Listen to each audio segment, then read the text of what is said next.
All right, I'm coming to you from the pickup line at my kid's school right now, so I got a few minutes to knock this video out. I've been seeing a lot of things where people are asking about how to make your wife happy. I see it all the time. I feel it all the time. I'm like, I just had a conversation with my wife last night. It's like, honey, I just feel like no matter what I do, I can't make you happy. And I said that kind of in my flesh, kind of just out of exasperation, but I already know the rules on this sort of thing, you know? I know that, and what I want to share with you is that you're going to drive yourself nuts, though, if you measure your efforts to make her happy based on if, she says she's happy in life. I was looking up the statistics the other day, and right now, I believe only 40% of married women with children consider themselves very happy in their life. Only 40%. So, guys, it's a losing battle if you're focusing on that word, is my wife happy? You want to be more concerned about things like, okay, when does my wife have joy? Because that's a deeper, more spiritual issue, okay? Your wife's happiness is honestly something that's kind of up to her. She can choose to be happy. But what we want to do as husbands, all right, and this is while you're watching this video, you want to know that the things that you're doing are setting her up to feel good about her life, setting her up to feel, that word happy, or setting her up for joy and things like that. And so that's what I'm going to talk to you about. I'll share with you what I've learned. I'll share with you what I've studied, and I'll break it down to basically these three things. These are the three themes that continually repeat themselves. And if you walk in understanding how these things affect your wife, you're going to be okay. You will give her the best chance at happiness that any man could ever give his wife. The three things that women worry about are abandonment, their safety, and security. Safety and security are the things they don't necessarily know that they feel. Abandonment, they often know that they feel it. But it depends. It depends on how self-aware your own wife is. So as far as abandonment goes, you can emotionally abandon your wife, you can physically abandon your wife. One of the things I'm hearing from a friend of mine right now is that her husband does nothing but go on fishing trips and stays gone all the time, and he just loves to do it, and it leaves no room for her. She feels abandoned. Now, no, he didn't move out, okay? No, he didn't leave her for someone else, but he did pretty much leave her for something else. And so she's left at home just on her own, unconnected with her husband. That's abandonment. I'd say that's both physical and emotional abandonment. If you're talking about just specifically emotionally, though, there's a lot of things men do to abandon their wives, which can keep her from feeling happy at all. Things like you refuse to engage in those deep conversations about feelings that your wife wants to have. Okay. And it's funny because it's actually easy to have those conversations. All you got to do is listen. Women, oftentimes your wife doesn't want you to solve her problem. She just wants you to listen to it anyway. So that takes out a lot of the brain work. I think the hardest part is having the discipline to know that, okay, I'm not going to solve this. I was listening to, I think it was Ben Shapiro the other day, and even he and his wife, you guys know this guy can argue like nobody's business. He can argue and debate and all that sort of thing. And he had to have the conversation with his wife of, all right, hon, when you start talking about this thing, do you want me to solve your problem, or do you want me to just listen? And then she'll say, I think just listen. He's like, okay, I'll go into that mode. So guys, I'm telling you, you need to choose to go into that mode oftentimes. And listening is very easy. If your wife starts talking, interrupt her about 20 to 30 seconds in to let her know you're listening. So you'll do something like, okay, I'm sorry to interrupt you, babe. So you're saying that they're asking you to take on this other person's work too? That's what you're saying? She's like, yes. I'm like, oh, okay, I get that. All right, keep going. All you did was repeat what she said to you. That's all you did. And now she really feels like you're listening, and you're not emotionally abandoning her there. The other two things, safety and security, super big important things. let's go with safety. I think safety is one of the easier things. Funny story for you. I used to work with my friend, and you might find this hilarious. And there's a girl he liked at our store. Okay, she was pretty. She was a pretty girl and all this kind of stuff, and but he really liked her. And so I was working with her one night, and I said, "Hey, what do you think about my boy here?" And she said, "I do not feel safe with him." And I said, "Well, why is that?" And she said, "Because one night we're leaving the store, closing, we hear a sound like a branch snap or something like that, and he's like, 'Hey, we've got to go,' and like grabs her by the hand and takes off." She's like, I do not feel safe. So if you're a chicken, dude, you better fix that. But no, that story just speaks to the fact that women really do want safety in their lives. One, they want to feel safe at home. They want to feel safe to be able to talk to you. They want to feel safe knowing that you're not going to, let's be honest, emotionally abuse them or make them feel emotionally abused in various things. You're not a safe place if you're yelling at her all the time, if you're criticizing her all the time, all that sort of thing. So let me just dial it back and then say, so here's what you can do. You become a safe space when you give her far more encouragement than you give her critiques. Okay. Now, I understand this. If your wife is in a very broken place, she may only remember the critiques and totally ignore and not even receive when you encourage her. Now, there have been plenty of times where I've told my wife, "You're beautiful, you're a great mother to our children, you're this, you're that." And then I'll say one thing over here that was, somewhat negative, and that's all she can remember.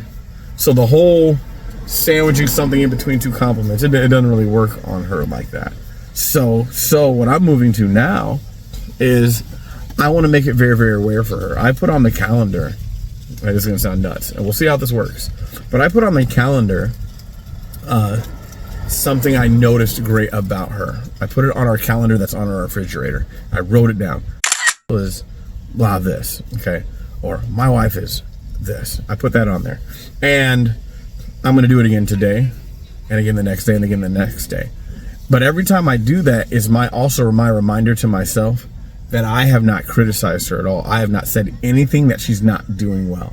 I refuse to say anything she's not doing well. I'm going to overwhelm her for the next 30 days, of encouraging words. And when she says, "Oh, you always say something bad about me," I'm going to pull out the calendar and I'm going to say, "Honey, I know in our history we have not said the greatest of things to each other, but I'm truly trying to change that. And I'm showing you right here for the last 30 days, I have not said one critical thing about you. And I refuse to, because I want you to see yourself the way I see you. Most of the time, I really don't think about the negative stuff that much." And so that's one way you can contribute to safety, as well as providing safety with various physical things too. As guys, you got to stick to your budgets, and you've got to make sure the house is livable. And if you need a new screen door put in, you've got to put in things like that. You need a new window upstairs, get it in there. Make sure those things are happening. Creating a safe home helps to create that sense of safety for your spouse. And then finally, safety and security are a package deal. Women definitely deserve to feel secure in their relationships and secure in themselves. Now, this is the funny part, because we're like, aren't women kind of insecure in general? Well, not all women are, obviously, but I will admit that is the typical thing. If anyone's going to have an insecurity that seems to be more outspoken and really seem to get in the way of kind of the happiness in the relationship, oftentimes it is the woman. So how can you make her feel secure when she is predisposed to insecurity? Well, I got a couple ideas. For that, based on a lot of the research that I've done. One main thing that you can do is understand the things that make your wife feel insecure, and then layer on secure actions on top of that. If your wife is a fairly jealous woman, okay, then here's some things that you're not going to do. And I think most guys should not. I think any married man shouldn't be doing some of these things anyway. But you're not going to find yourself in other women's DMs. You're not going to slide in someone's DMs to even hardly say anything. If you do, you're going to do those things with your wife. You're not going to be liking images on Instagram and Facebook and all that kind of stuff of a girl looking super hot or pretty. Now, what if, but I already know this girl and I was just trying to encourage her, or this or that. It really, really does not matter. Doesn't matter.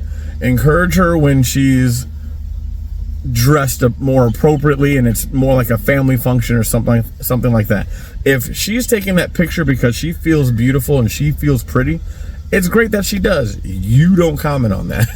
You don't like that one. You just let it swipe on. Let's let it swipe on in your feed, okay? Because your goal is to make your wife feel secure. If your wife feels insecure about money issues that you guys have, then you got to button up the money. Oftentimes, it's a very scary thing to not know how you're going to get Christmas taken care of, to not know how you're going to get birthdays taken care of, to not know, financial security is a scary, scary thing sometimes. And if you're the one bad with money, man, okay, you cannot be bad with money. You got to button it up. You've got to tighten it up 100% for sure. If you should not be buying all this fast food and squandering money away, and every time she feels like she's trying to save for something, you've found a way to spend the money on something else. That can't be you. That can't be you. And if it's her, then you have to protect your family's finances even from her. You've got to set boundaries. And I'll be doing a financial boundaries video for couples anyway, because that's a top reason for contention in a marriage. So that video is coming. But the gist of it is just going to be, what all the statistics and all the data confirm is that we need to desperately be husbands that keep our finances in order, and we protect, and we either shield the finances from us, or we even have to shield the finances from her. And that doesn't mean we don't give her access to the money or anything like that.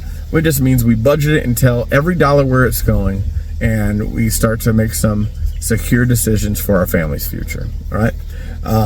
Those are some ways that you can make your wife happy. All right. Now I said the wrong thing, right? You can't make her happy, but you're providing opportunity for her happiness. Okay. When your wife is older and she realizes that she's been able to do a lot of things for her children, things that she wouldn't have been able to do had you not provided certain finances, or had you not provided certain time and certain safety and certain security, she'll be very thankful for that. If it's a home that is always volatile and it's not safe because there's always arguing and irritation, or there's abandonment because dad just often isn't there because he's working too much, or he's always out with friends and prioritizing other things, she won't be thankful for a home like that. She won't be thankful for that's what her children's childhood was. And so you really can be the one who contributes to your wife's happiness. You're the one who can make it easier for her to be happy. You can be one of the few sources of joy she has in her life. But at the end of the day, she is ultimately responsible for how she feels about her life. The Bible says this thing: godliness with contentment is great gain. One of the biggest reasons that women aren't happy is because they've forgotten how, or never learned how, to be content with their status in life, with where God has put them. And if you're not going to be content with that, believe me, husband, nothing you can do is going to make her content. I was reading a book called Marriage Triggers by Amber and Guy Leah, and Amber said in the book, and I'm paraphrasing because I don't have it with me, but she said, oftentimes we have anger that we don't realize is anger as women, as wives. That's what she's speaking for wives. Because we realize that our life didn't quite turn out how we pictured it and how we dreamed it. And it's made us bitter sometimes. And so now there's not a thing our husband can do to make us feel good, because we've already chosen bitterness because our life doesn't look like we wanted it to. This is a woman saying this. And if a woman can admit this, that's one, that's big and beautiful and awesome. And two, that should help you know that you're not on the hook for the result of her happiness. You're on the hook for contributing to the situation that can help make her happy. I hope this helps you guys. Like and subscribe if you want to for the channel, and I'll keep giving out content like this to do my best to be helpful. Appreciate you guys. Stay connected.